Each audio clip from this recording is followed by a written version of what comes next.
Buenas tardes, humanidad. Bienvenidos a este primer gran día del mes de mayo tras el puente festivo con motivo del Día Internacional del Trabajo. Les invitamos, como siempre, a que nos digan desde qué parte del mundo nos siguen a través de nuestra página web www.ceutatv.com y pueden hacerlo, pueden comentarnos eso o lo que quieran a través de nuestros perfiles tanto de Facebook, Ceuta Televisión, como de Twitter, @CeutaTV. Empezamos, como siempre, por el repaso a la actualidad.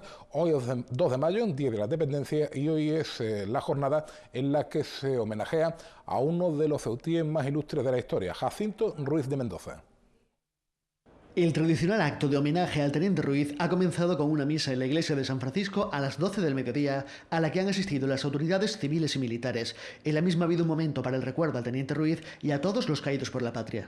A continuación se han trasladado los actos a la plaza homónima para, a las 12:30, comenzar el homenaje. Una banda de música militar ofreció un repertorio musical aguardando la llegada de los representantes de la Comandancia General, la Delegación del Gobierno y de la Ciudad Autónoma, para ofrecer su respeto en recuerdo al héroe más importante de la historia contemporánea de Ceuta. Tras unas breves palabras en honor a Jacinto Ruiz y Mendoza, militar nacido en Ceuta el 16 de agosto de 1779 y famoso por combatir en el levantamiento del 2 de mayo en Madrid contra las tropas francesas, se ha ofrecido 3 coronas de flores al héroe depositándolas en la balaustrada que rodea su busto. Para finalizar el acto, los representantes políticos de los partidos presentes, además de Juan Vivas, Nicolás Fernández y Javier Sancho, se han trasladado hasta el Paseo del Rebellín en las inmediaciones de la Plaza del Teniente Ruiz para asistir al desfile que ha ofrecido una dotación del cuerpo de regulares acompañados por música de la banda militar. Un acto con una discreta asistencia de público que, sin sorpresas, han presenciado el tradicional acto que no ha decepcionado, cumpliendo con este enraizado homenaje al héroe de Ceuta. Y antes de que acabe este mes, Ceuta volverá a estar unida por vía aérea con la península, con Málaga y Algeciras, puesto que Elity ya tiene todos los permisos preceptivos. Tras casi 3 años sin vuelos regulares entre Ceuta y la península, la compañía Elity volverá a enlazar por vía aérea la ciudad autónoma con Málaga y Algeciras antes de finales de mes, toda vez que la Agencia Estatal de Seguridad Aérea ha dado luz verde a todos los trámites realizados por la empresa. Así lo explicaba a Ceuta Televisión el director de operaciones de la misma, Francisco Pérez. Tenemos por fin ya lo que es el certificado de compañía aérea y con esto nos va a permitir terminar ya los últimos flecos para poder decir que estimamos que a mediados de este mes de mayo se pueda ya anunciar que estamos comenzando toda la operación, tanto en Algeciras como en Málaga. Pérez ha aclarado que no habrá una única tarifa, sino que será oscilante en función de la oferta y demanda y que los fines de semana serán incluso algo más asequibles para atraer al mayor número de visitantes posibles a Ceuta.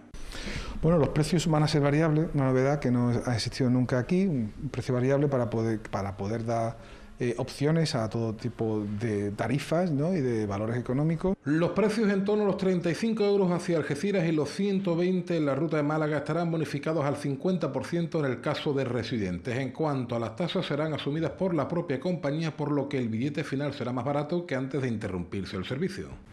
Cabe destacar que los barcos, las tasas están bonificadas y en nuestro caso no están bonificadas. Las tasas, que son un alto precio, un tanto por ciento altísimo del billete, pero vamos a hacer una repercusión, vamos a hacer un esfuerzo enorme y vamos a autorrepercutirnos lo que es ese 50% en la empresa. Un único aparato enlazará de momento a Ceuta con las 2 ciudades referidas. Tendrá una capacidad máxima de 15 plazas y es probable que después del verano se incorpore un segundo helicóptero para ampliar rutas. La primera intención es retomar lo que había antes, que era Algeciras y Málaga, que es lo que estamos focalizando, y luego ya con la intención que es adquirir una segunda máquina, pues poder también formalizar unas líneas con respecto a Melilla, hacer un par de vuelos diarios, y con respecto a Tánger desde Algeciras. El aparato que comenzará a operar próximamente es similar, dice Pérez, al que usan en sus desplazamientos el presidente ruso Vladimir Putin o el Papa Francisco, entre otras personalidades. Y a pesar de ser martes, una fecha bastante inusual para ello, hoy se ha reunido el Consejo de Gobierno con algunos titulares, como por ejemplo la suspensión por parte del Ejecutivo de forma unilateral de la partida de publicidad institucional. El portavoz del Gobierno, Jacob Achuel, ha anunciado este martes que queda suspendida la publicidad institucional en los medios de comunicación locales hasta que se reformule el sistema de adjudicación de la misma. Una reformulación que realizará el Consejo de Gobierno después de un estudio del panorama mediático de la ciudad y ha insistido Achuel con el asesoramiento de los técnicos. Decirles que de momento, a la vista que ha cambiado toda la situación en cuanto a los medios de comunicación de cuando se empezó, había 3 radios, dos periódicos impresos, ha cambiado completamente todo el panorama informativo en la ciudad. Pues de momento, excepto la publicidad estrictamente obligatoria, que sea necesaria para dar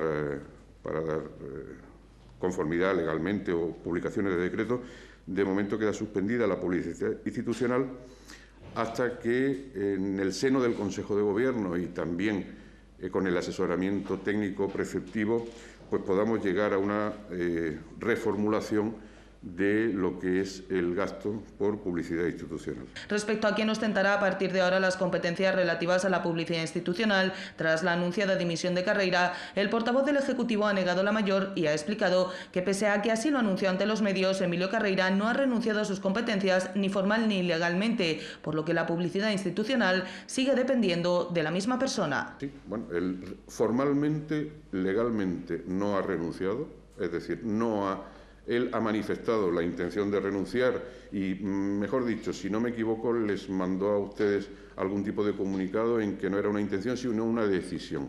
Bien, esa decisión hay que llevarla a cabo por los cauces oportunos. No se ha llevado por los cauces oportunos, así que de momento, y él lo sabe perfectamente, de momento la publicidad institucional no sufre ningún cambio.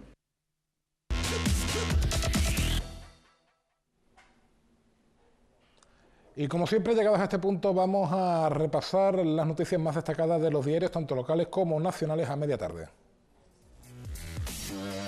Empezamos por el diario El Faro de Ceuta. Los vehículos vuelven a cruzar la frontera después de haber estado cerrados al tráfico de vehículos por una manifestación en el lado marroquí. Diario El Pueblo de Ceuta. El Tarajal 2 reabre hoy tras la tregua solicitada por Marruecos. Ceuta al día. Las protestas de conductores de vehículos de porteo obligan a cierres temporales de la frontera. La Verdad de Ceuta. El PSOE censura el trato de Balearia con los ceutíes y pide medidas. Diario El Mundo, titular, portada de vida en varios aspectos. Por un lado, Pablo Casado se perfila como el candidato del Partido Popular en Madrid. Fotografía de portada para la manifestación del 1 de mayo. Destaca también el rotativo madrileño que la Generalitat encarga una encuesta con la que justificar la desobediencia. El diario El País se hace eco de una encuesta de intención de voto. El PPOE cae por la corrupción, pero Cifuentes se refuerza. Este que ven, el 543-543, es el número del sorteo de la Cruz Roja, agraciado hoy, 2 de mayo. La previsión meteorológica para las próximas horas, estas que están viendo: la temperatura, la mínima de 15, la máxima de 21 grados, con vientos soplando desde levante. Teléfonos de interés: el 112, el de emergencias, 900-018-018, el teléfono de lucha contra el acoso escolar, 016, teléfono de lucha contra el maltrato.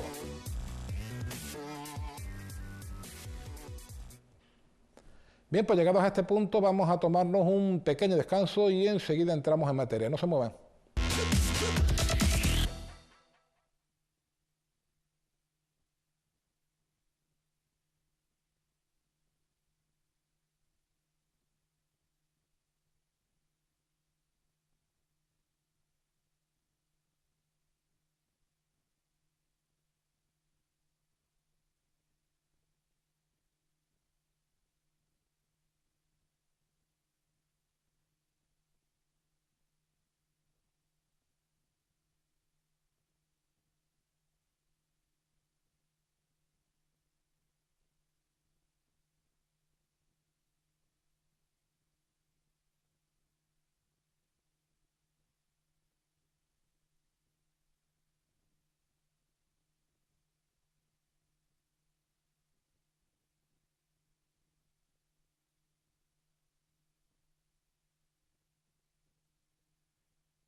Probablemente se trate del acto más democrático de la vida humana, puesto que es algo que nos va a igualar a todos, independientemente de nuestra condición social, raza, sexo, edad, etcétera. Todos más tarde o más temprano vamos a tener que fallecer. A eso es a lo que nos estamos refiriendo y es de lo que vamos a hablar hoy con nuestra psicóloga cabecera, con Julia Ferreras, porque la muerte, a pesar de ser algo que tenemos todos tan asumido y hemos leído, hemos hablado, hemos escuchado hablar tanto de ello, pues nos sigue dando ese pequeño repelús, quizá porque no sepamos verdaderamente qué hay más allá de la muerte. No estamos aquí para hablar para resolver la mítica pregunta, aquella de dónde venimos, dónde vamos y quiénes somos, sino para, de alguna manera, afrontar la preparación de lo inevitable, de lo único verdaderamente inevitable en este mundo, bueno, pues en los años que nos resten a todos hasta llegar a ese punto. Doña Julia, buenas tardes. Buenas tardes. La muerte es algo que es inevitable, natural, consustancial a la propia vida. Podemos recrearnos en un sinfín de tópicos, evidentemente, hasta llegar hasta el final del programa, pero a pesar de ello, no la tenemos asumida, nos sigue provocando miedo. ¿Por qué?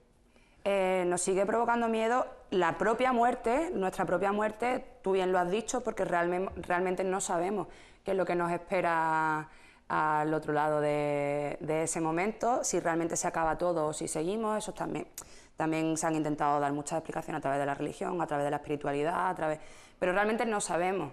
Si existe gente con mucha fe que confía y cree en la otra vida, y sin embargo eso no lo deja exento de tener miedo a esa muerte, porque realmente no hay nadie que haya vuelto y no haya dicho, pues mira, una vez que llegue este momento lo que te vas a encontrar es con esto. Y no hay nada que más miedo le dé al ser humano que ese sentimiento de perder el control, es decir, esa incertidumbre, ese no saber lo que va a pasar. Incluso podremos concluir que en torno al desconocimiento de lo que hay más allá de la muerte podrían haberse construido gran parte de las distintas, y hablo en plural, fe religiosas, es decir, aquello de una reencarnación queremos creer, no, desde el punto de vista empírico no tenemos datos ni para afirmar ni para desmentir, pero queremos creer que los buenos van a ir al cielo, los regulares se van a quedar en el purgatorio y los malos, malísimos, se van a poder ir al infierno, independientemente de cuál sea el credo que profesemos. Pues, buena parte de ello quizás esté relacionado con lo que haya de desconocimiento una vez que hemos fallecido. Tenemos ese punto tan importante. Tú has sido educado en la fe católica, por lo que veo, porque tiene muy bien descrito lo que es cielo, purgatorio, infierno. Pero bueno, hay diferentes religiones, diferentes fe que piensan en otro final para nuestro cuerpo, que no nuestra alma o nuestro espíritu. Pero es que si además a eso le añadimos que la muerte, no siempre, pero en un número de veces o en un porcentaje bastante alto, suele ser algo doloroso para nuestro cuerpo. Es decir, que esa muerte suele ser el final de una enfermedad larga o de una agonía larga, o incluso de un accidente, pero que también provoca dolor. Ya le vamos sumando puntos que hacen que algo tan natural como la muerte nos provoque terror. No es solamente el decir, bueno, es que ¿qué me espera más allá? Cuando aún me queda mucho por vivir. De todas formas, también digo que no es natural que una persona como tú y como yo, es decir, de nuestras edades, tenga el pensamiento de la muerte rondándole constantemente en la cabeza. De la propia muerte me refiero. No es natural ni es bueno, porque al final terminas creando una obsesión y todo, absolutamente todo lo que se convierte en obsesión, al final termina siendo perjudicial para uno mismo. Entonces, a nuestras edades, yo me comparo más o menos contigo, que estamos ahí, a nuestras edades, el plantearse que un día va a llegar, será el día de nuestra muerte, vale, hasta ahí. O sea, no vamos a hablar más, ni nos vamos a regodear más, ni vamos a crear ese miedo, porque al final terminas teniendo miedo a salir a la calle, terminas por miedo a conducir, a coger un avión. Muriendo en vida. Claro, muriendo en vida, que al final es mucho peor que la propia muerte, el vivir sin vivir. Sin embargo, hay gente que está obsesionada con la muerte prácticamente desde el momento en que tiene constancia de que en un momento determinado vamos a cruzar un camino hacia una sociedad donde quizás porque hayan vivido alguna muerte traumática demasiado temprano o... Mira, ¿recuerdas el programa cuando estuvimos hablando de dar las malas noticias? Sí, hace un par de semanas, creo. De la importancia de comunicar a los hijos malas noticias de una manera adecuada a su edad, precisamente para no crear ciertos miedos. Sí.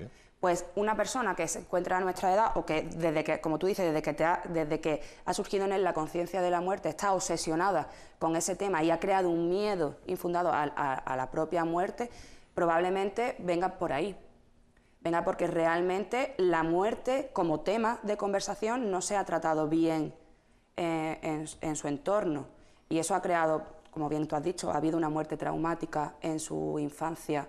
Por muerte traumática no me refiero a que se haya muerto alguien muy importante para él, que puede ser, pero a lo mejor ha sido una muerte de una mascota, que ese niño pensaba que no iba a morir nunca, porque no existía la conciencia de que la muerte tarde o temprano va a llegar, y no se ha elaborado un duelo adecuadamente, y al final lo que se ha quedado en ese niño es ese miedo a que él también va a morir un día.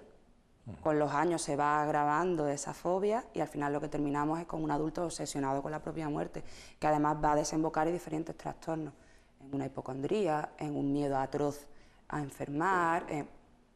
Puede venir de ahí, pueden ser otras muchas cuestiones, pero normalmente suele ocurrir por una mala elaboración de un duelo en la infancia.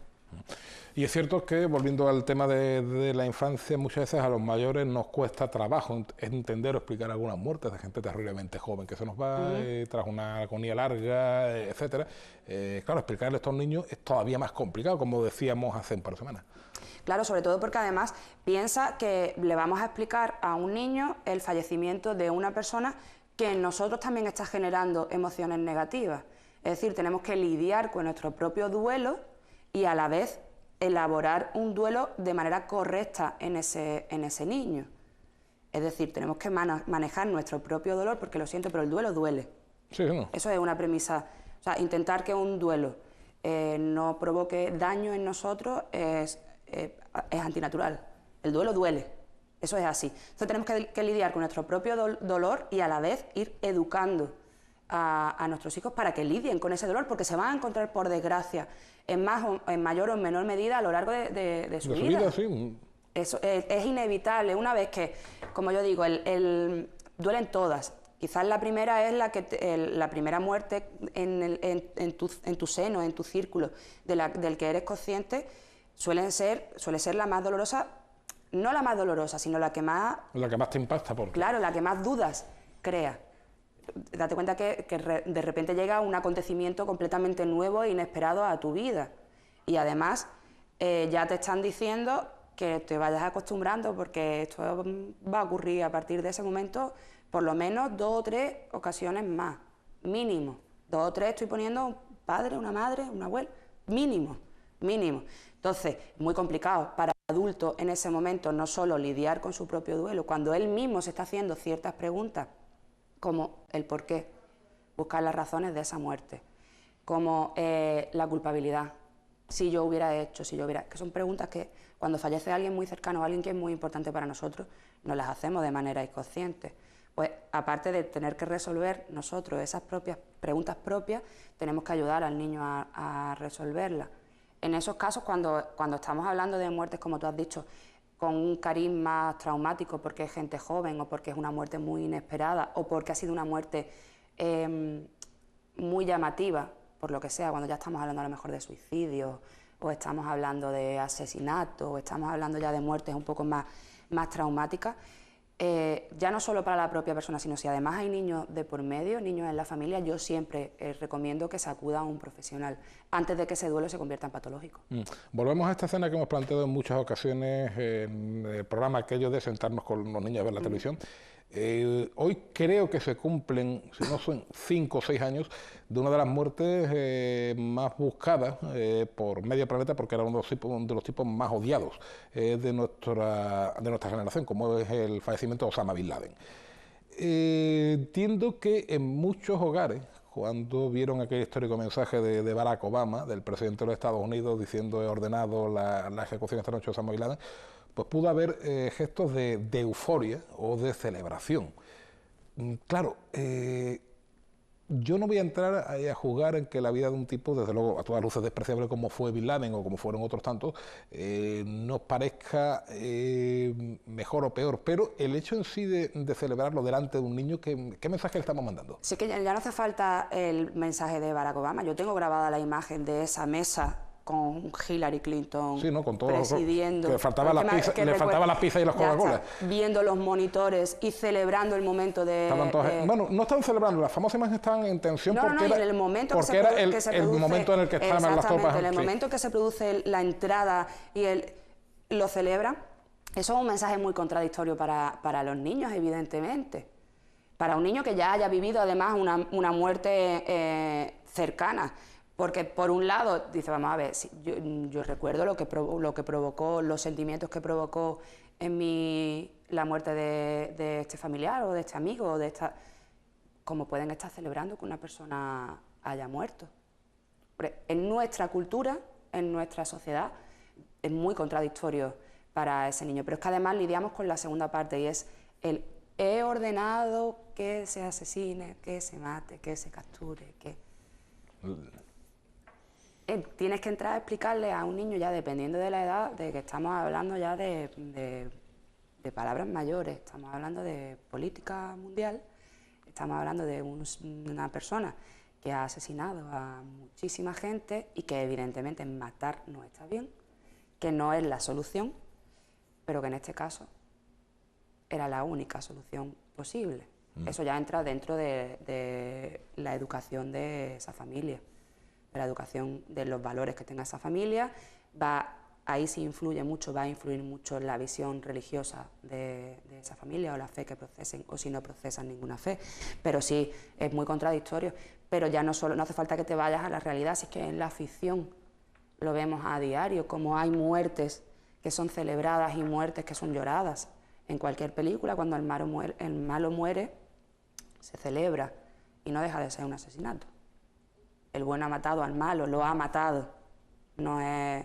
Entonces, eso empieza desde muy pequeñitos en la casa. No te vas a sentar a hablar con él y le vas a hablar del conflicto que existía, que existe, y del por qué había que capturar a ese hombre, porque no lo va a entender. Pero sí es bueno ir explicando a tus hijos el por qué hay muertes que se celebran y por qué hay muertes que se lloran, y que eso es así ahora y va a ser así siempre. Siempre va a haber muertes que se celebren y muertes que se lloren. En cualquier caso, la muerte hay que asumirla como un ejercicio de naturalidad, y estamos hablando ahora de la edad más tierna, de la infancia, pero vámonos al otro extremo de la familia. Hablar de la muerte con personas que pasan ya de una cierta edad, eso requiere un cierto tacto, valga la redundancia, por aquello de decir, oye, estás ahí. Yo actualmente trabajo en geriatría. Sí. Mi trabajo es con mayores. Yo recuerdo, y aún así, a día de hoy me cuesta, y mira que llevo ya años trabajando en geriatría.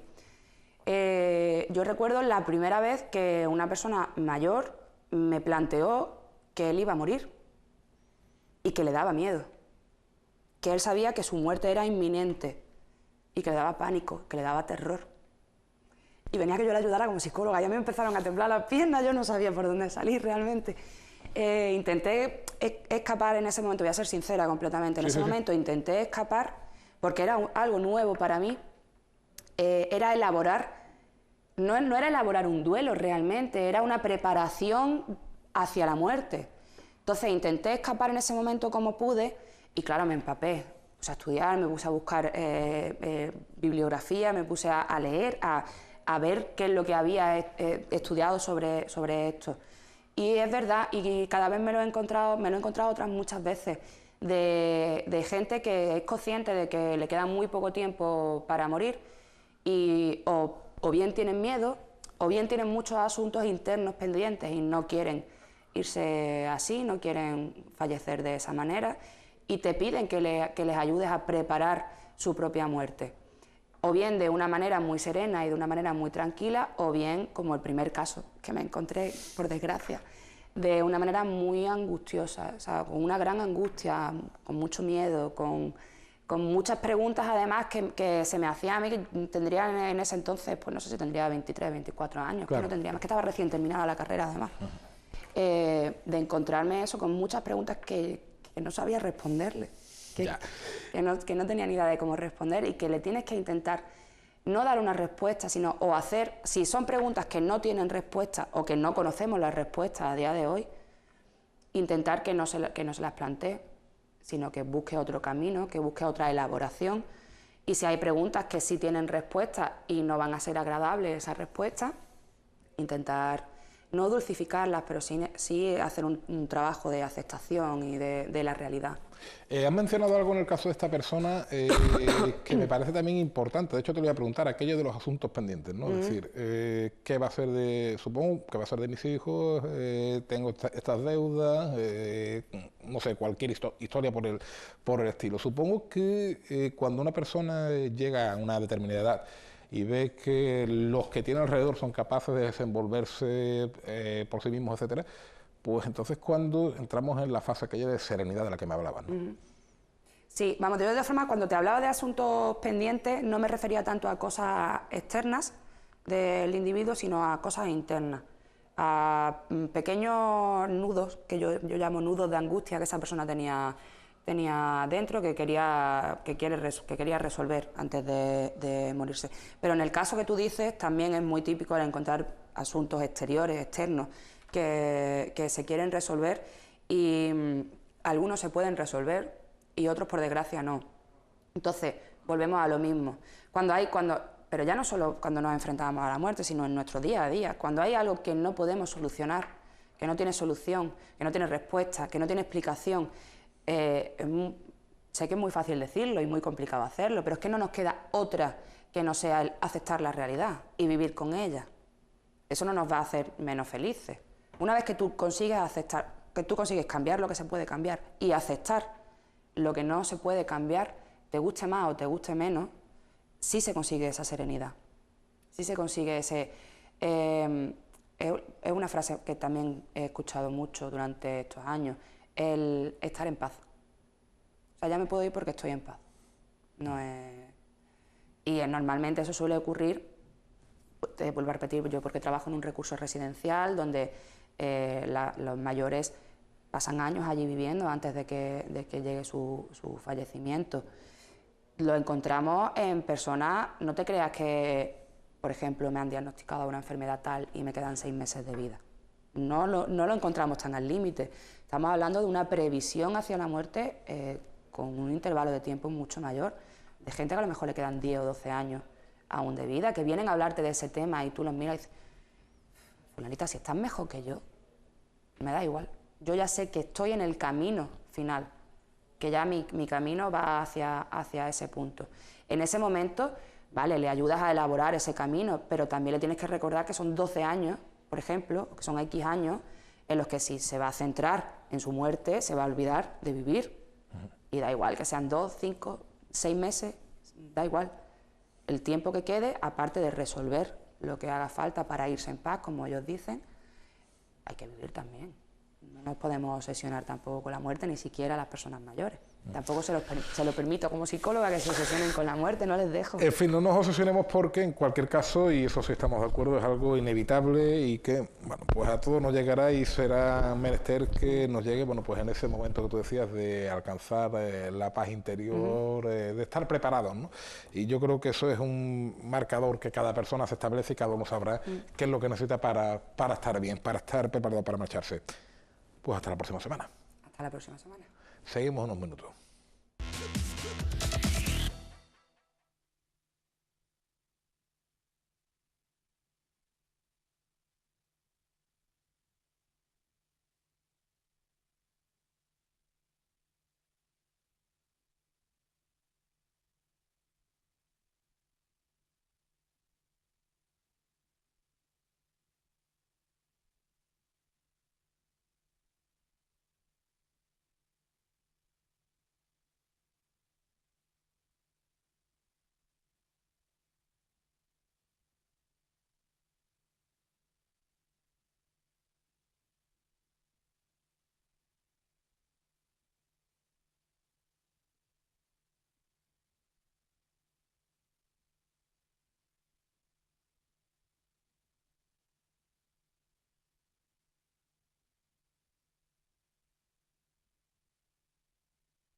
Continuamos 7 menos 20 minutos de la tarde, estamos ya en pleno mes de mayo y estamos en el mes en el que muchos de ustedes, sean estudiantes o sean padres de alumnos, pues se plantean qué hacer a partir de septiembre. Es decir, el típico chaval que pasa del colegio al instituto y dice, bueno, yo no sé muy bien qué quiero estudiar, o el típico padre que dice, bueno, a ver dónde coloco al niño, entre comillas, hablando en términos coloquiales. Pues nosotros vamos a hablar de ello con un invitado habitual, los martes hasta ahora, pero hoy no vamos a hablar ni de la red, ni de software libre, ni de piratería, sino vamos a hablar de matriculaciones. Por ejemplo, en informática, en el Puertas del Campo, tenemos a nuestros profesores. Don José Luis Calvo, buenas tardes. ¿Qué? Buenas tardes, Juanjo. Lo primero, el plazo ya. El plazo para echar las prescripciones para los ciclos formativos empezará probablemente, no está oficialmente puesta la fecha, pero empezará a finales de este mes de mayo. Se suele echar antes de tener las notas incluso, porque bueno, para ir, y una vez que ya se tengan las notas se van formalizando. Lo segundo, en el Puertas del Campo, si alguien quiere ser como este señor, que empiece por ahí, ¿no? Bueno, a ver, nosotros ahí en el Puertas del Campo, la oferta que tenemos de formación profesional, porque tenemos bachillerato también, es la formación profesional básica, la formación, los ciclos medios y los ciclos superiores, y tenemos la rama de informática, que es a la que yo pertenezco, pero además tenemos administración y comercio, también tenemos las tres familias profesionales las tenemos allí en el centro. ¿Es posible trabajar como informático una vez se haya cumplimentado única y exclusivamente las enseñanzas que hay en el Puertas del Campo? Bueno, sí, y de hecho sí hay muchos de nuestros alumnos que están trabajando en estos momentos. De hecho ya están muchos de ellos trabajando porque están haciendo las prácticas de empresa. Tenemos muchos chicos y muchas chicas trabajando ahora mismo en Ceuta. De hecho muchas empresas de informática. Bueno, nosotros mismos aquí tenéis a un alumno nuestro aquí trabajando en práctica, ahora mismo haciendo las prácticas, y muchos de ellos cuando terminan sus prácticas suelen quedarse en las mismas empresas, sobre todo si son personas que la empresa ve que son gente que echamos para adelante, que es resolutiva, suelen contratar a muchos de los alumnos, o sea, tanto de informática como los del resto de la familia. Tenemos muy buen índice de contratación en el centro. ¿Qué se aprende de informática en el Puertas del Campo? Lo digo porque es cierto que hace algunos años alguien podría tener su primer contacto, digamos, con la informática en los institutos, pero hoy día con esto de Internet que hemos comentado en tantas ocasiones, bueno, pues a lo mejor no es, o seguramente no sea así. Bueno, los cursos nosotros tenemos allí, como yo te he dicho, la familia completa de informática, o sea, bueno, completa no, 3 ciclos de informática, una FP básica, que la realizan los alumnos. Una condición para realizar la FP básica es que el alumno no haya terminado cuarto, bien porque bueno, pues haya quedado en tercero, no ha terminado los ciclos, no ha terminado la ESO de forma ordinaria, entonces puede engancharse a la formación profesional básica y desde ahí puede seguir estudiando a una FP de grado medio y de ahí un grado superior, o haber terminado la ESO. Y una vez que terminas la ESO, te metes en un ciclo de grado medio, en este caso, por ejemplo, el de informática, y una vez que terminas, pues una de ciclo medio a ciclo superior, o seguir estudiando, hacer bachillerato y hacer un ciclo superior. En cualquier caso, nosotros lo que tenemos es la especialidad de sistemas. Entonces, nuestra especialidad de lo que se estudia básicamente allí en el ciclo son toda la parte de mantenimiento de equipos, instalaciones de redes, configuraciones de sistemas operativos, de redes, configuraciones de redes, seguridad, todo ese tipo de cosas se estudian allí. Un poco de diseño de páginas web.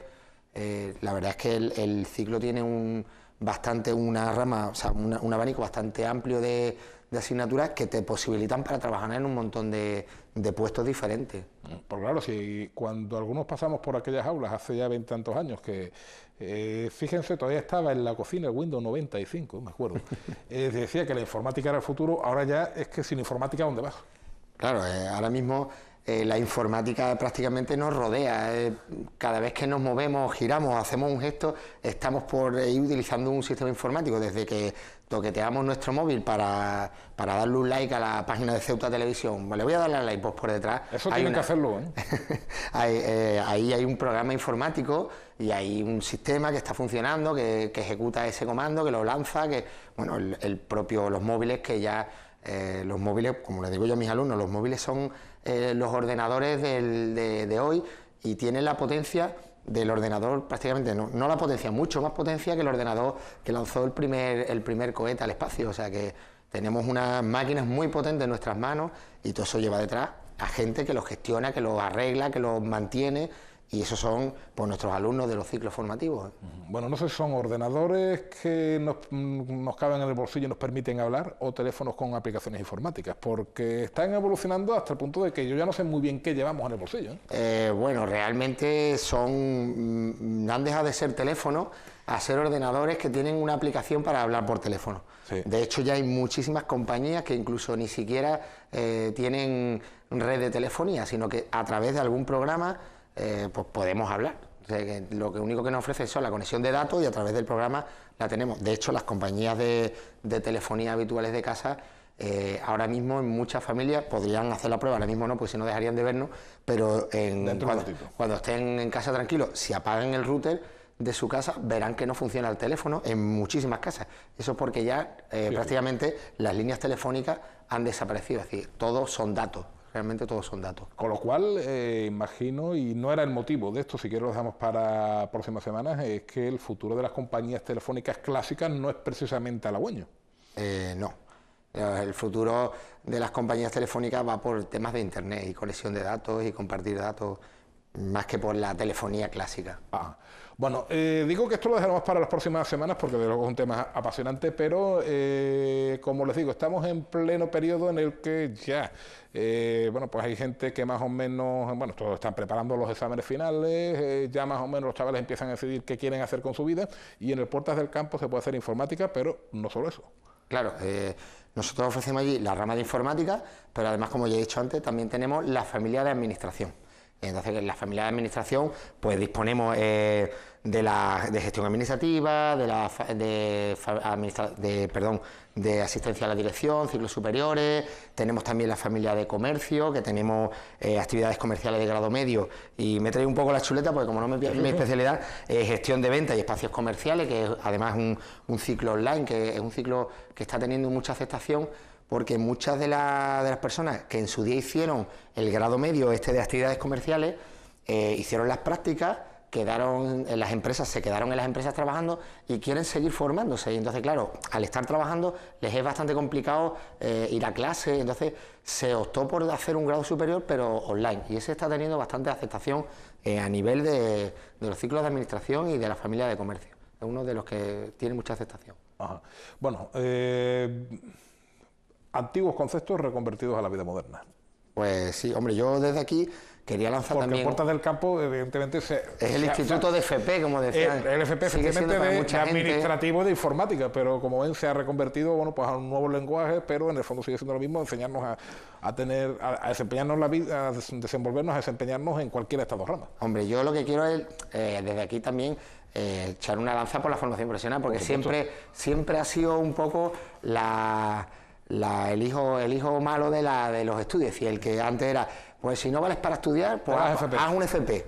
Y eso, bueno, pues no es así. De hecho, tenemos alumnos que han empezado haciendo ahora mismo en la FP básica, o antiguamente, hace unos años, los PCEPI, que han retomado el sistema educativo, les ha gustado lo que están estudiando, han hecho el ciclo medio, se han puesto a trabajar, han vuelto a seguir estudiando. Incluso tenemos alumnos que ahora mismo que empezaron en un ciclo medio, que parece que solo hace el que no vale para estudiar, y hacía un ciclo medio, y ahora están en la universidad. O sea que es una forma tanto de conseguir un empleo con una cualificación. Ahora, hace poco salía en la tele un reportaje sobre que hay muchos empleos que están abocados a desaparecer, y que lo que se está haciendo es optar por empleo, lo que tiene ahora futuro es empleo con cualificación, evidentemente. ¿Por qué? Pues porque las máquinas te hacen muchos trabajos que hacemos normalmente en supermercados, que por ejemplo ahora están poniéndose las cajas estas automáticas. Antes teníamos cajeros, ahora cada vez hay más cajas automáticas. Entonces, ¿qué ocurre? Que hay puestos de trabajo que tienden a desaparecer, pero claro, el tener más cajas automáticas en un supermercado, y pongo ese ejemplo porque el otro día me llamó mucho la atención en la península, en un gran supermercado, que había hace un poco tiempo, había 4, ya había el otro día 8.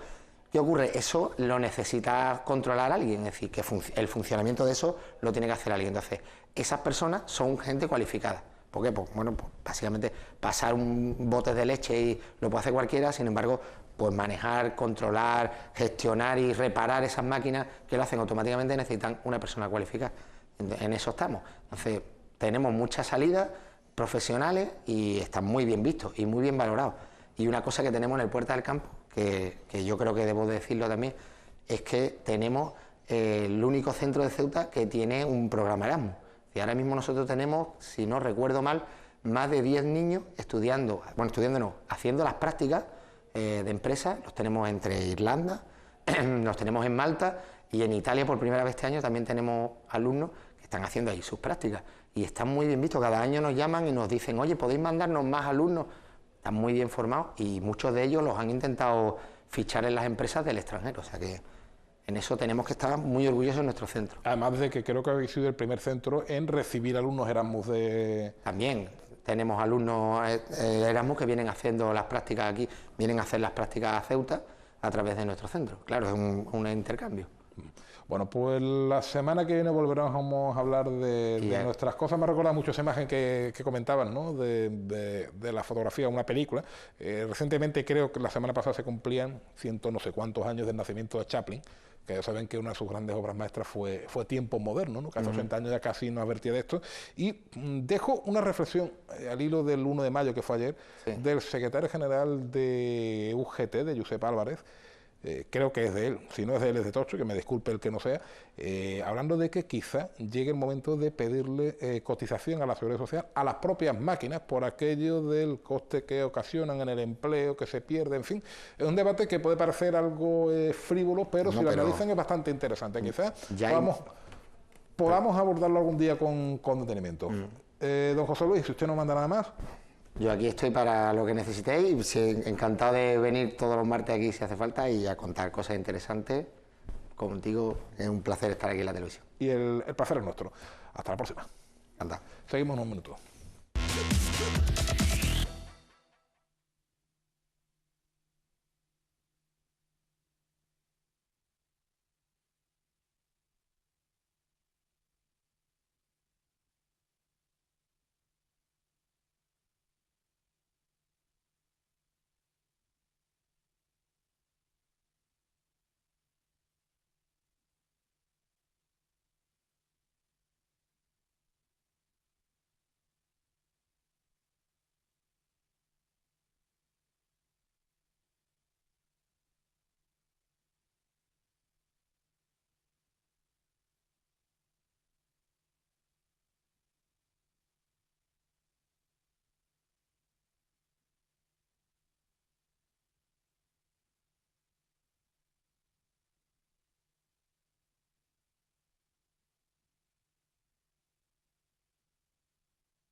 Como cada martes vamos a afrontar cuestiones relacionadas con los libros, en este caso aquellos que nacimos poco antes o poco después de la muerte del general Franco. La mujer de la que vamos a hablar pues seguramente nos despierte recuerdos entrañables porque aún la tengamos presente en algún lugar de nuestra memoria en muchos programas de televisión. Me estoy refiriendo a esa poetisa de voz ronca, que era Gloria Fuertes, de la que se ha cumplido recientemente un centenario de su nacimiento, y precisamente de ella nos viene a hablar, yo creo que alguien que, como todos los que la hayamos leído, puede considerarse admiradora de Gloria Fuertes. Doña Frique García Molina, Fricotote, buenas tardes. Hola, buenas tardes. Pues la verdad es que sí, porque yo recuerdo siempre a Gloria Fuertes desde que era pequeña. Ya desde que era pequeña, sus versos tan graciosos, pues nos divertían mucho, y yo recuerdo de haber leído a Gloria Fuertes pues de pequeñita. Bueno, yo creo que es algo común a varias generaciones de españoles, hasta que se nos fue, ¿no? Hace creo que unos 20 años el haber... Murió en el 98. Sí, 19 años. Murió en el 98. El haber leído a Gloria Fuertes. Nos trae hoy la verdadera Gloria Fuertes, porque no solo era una poetisa, sino era una mujer con una vida personal digna casi de novela, ¿no? Bueno, es que da la casualidad de que este año se celebra su centenario. Ella nació en el 27 y este año se celebra su centenario, y con ese motivo pues se están haciendo muchos homenajes y se están haciendo muchas reediciones y se están haciendo ediciones nuevas, como es este, que es una preciosidad de libro porque es el primer libro, digamos, un poco completo de su vida y de su obra.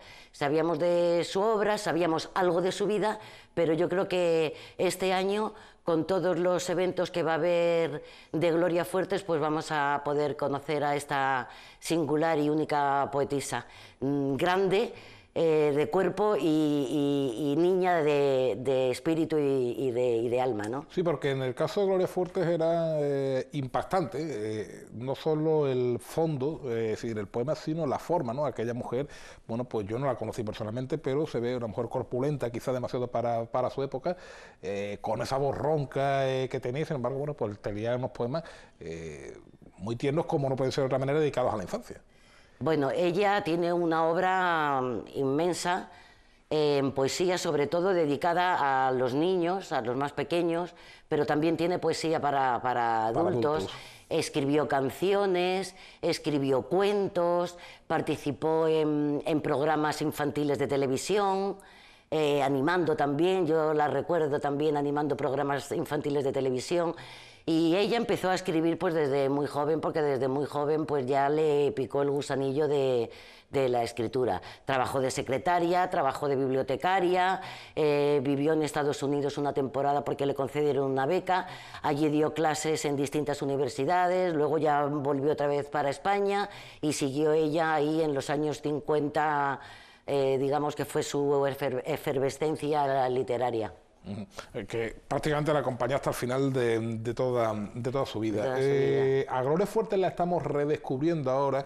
Es cierto que el amargo papel del anonimato, al que muchas veces se le somete a determinados escritores, sobre todo cuando son poetas, quizá ella no la acompañó porque siempre fue una persona mediática, una persona más o menos reconocida, pero la estamos redescubriendo ahora casi 20 años después de su muerte. Sí, por supuesto que sí.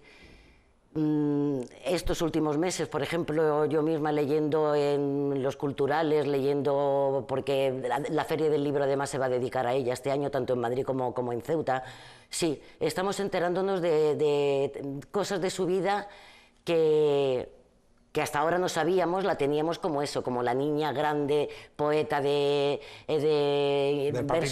versos infantiles, pero realmente Gloria Fuertes fue mucho más que eso. Gloria Fuertes nunca quiso, digamos, encasillarse en ningún grupo literario de su época, mediados de los años 50, mediados del siglo XX.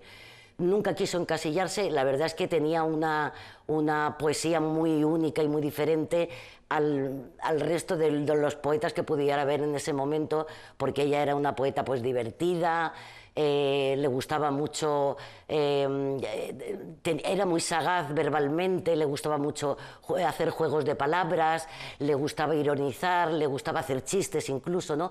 Pero tras todo esto, siempre su temática era descubrirnos al marginado, Era una mujer comprometida cívicamente, comprometida con la sociedad. Era muy rebelde, era inconformista y hablaba mucho, por ejemplo, pues sobre las guerras, sobre las injusticias, sobre los débiles. Combinaba la ironía, el humor, la risa con temas verdaderamente importantes. Ella, en los años 50, en ese momento que no quiso ella encasillarse en ningún movimiento poético, fundó, junto con otras poetisas, fundó un grupo cultural feminista que se llamaba Versos con faldas. ¿Y por qué? Pues porque en este momento los poetas, hombres, digamos, como que las mujeres poetas no tenían... aparte del momento, ¿no? Los años 50 eran quizá los años más oscuros del franquismo. Claro, y entonces las mujeres poetas eran un poco irrisorias, no tenían a lo mejor, según ellos, el bagaje que tenía que tener un buen poeta. Hombre, por supuesto que se equivocaban, ¿no? Como muchas veces os equivocáis los hombres con las mujeres. Y entonces fue por esto por lo que ella fundó el grupo Versos con faldas, pues para reivindicar la poesía femenina de las mujeres en ese momento. Yo insisto, no debía ser un momento fácil, ¿no? Pues para hacer nada de creatividad en España, y menos si será mujer en un terreno tan acotado a los hombres en los años 50, los años más duros del franquismo, por lo menos en cuanto a... Bueno, con todo, a este grupo cultural Versos con faldas no había quien lo parara, porque cada semana... o sea, cada día de todas las semanas siempre organizaban recitales en distintos cafés de Madrid, y entonces así es como se daban también a conocer, ¿no? En fin, Gloria Fuertes es un personaje ineludible de la memoria colectiva de los españoles en el último siglo, prácticamente, desde aquellos años 50 hasta el momento de su fallecimiento, y un personaje al que merece la pena recordar al personaje, aquel que vemos por la tele, y a la persona, que desde luego, como digo, pues también era una mujer digna de una novela, per se, en su propia biografía. Doña África. Además es una poesía muy coloquial que está muy cerca del lector, o sea, es una poesía que está cerca del lector y el lector perfectamente lo entiende todo. Pues hasta la próxima semana. Muy bien, pues muchas gracias. Y ustedes, agradecerles una vez más que hayan estado ahí con nosotros. Les recordamos que dentro de una horita, en nada, está por aquí Laura Ortiz con la mejor crónica informativa de este día, que se llama martes y se apellida 2 de mayo. Sean felices.